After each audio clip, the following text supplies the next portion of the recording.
বাচ্চারা আইসক্রিম খাওয়ার জন্য পাগল, কিন্তু আমরা যারা মা আমরা তাদেরকে আইসক্রিমটা খেতে দিই না, কারণ এটা আনহেলদি।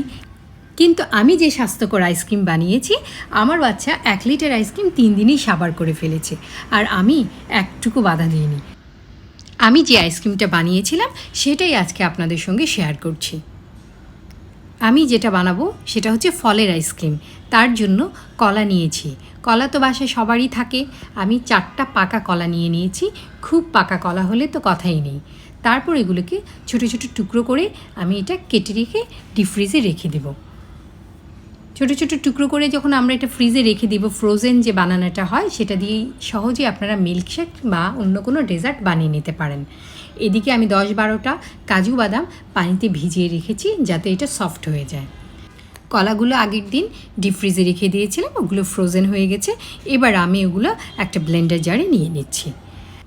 সাথে দিচ্ছি সেই ভিজিয়ে রাখা কাজু বাদাম, 2 টেবিল চামচ চিনি এবং 1 টেবিল চামচ মধু দিয়ে দিয়েছি।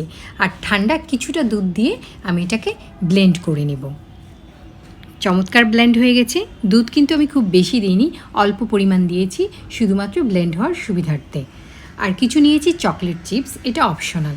এবার যে জারে আমি আইসক্রিমটাকে সেট করব, সেখানে প্রথমে সেই কলার মিশ্রণটা দিয়ে তারপর সেই চকলেট চিপসগুলো দিয়ে একটু মিশিয়ে নিচ্ছি।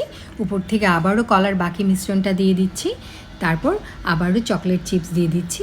এটা আপনারা আপনাদের পছন্দ মতো এই চকলেট চিপস কিংবা অন্য কিছু দিতে পারেন, চাইলে বাদামও ছড়িয়ে দিতে পারেন। খুব সহজে আপনি এটা বাসায় তৈরি করতে পারেন। আমি একটু সেট করার জন্য একটু ঝাঁকুনি দিয়ে দিচ্ছি যাতে সমানভাবে ছড়িয়ে থাকে। এবার আমি এটা ডিপ ফ্রিজে 7 থেকে 8 ঘন্টার জন্য রেখে দেব।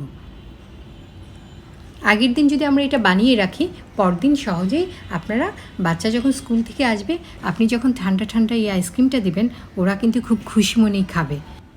আমি একটু স্কুপ করে দেখাচ্ছি, খুব সুন্দরভাবে আইসক্রিমের স্কুপ হয়ে গেল। এভাবে আপনি আপনার বাচ্চাদেরকে এটা পরিবেশন করতে পারেন।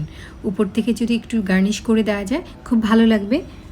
খাবেন যখন ভালোটাই খান, রান্না হোক আয়ের মাধ্যম।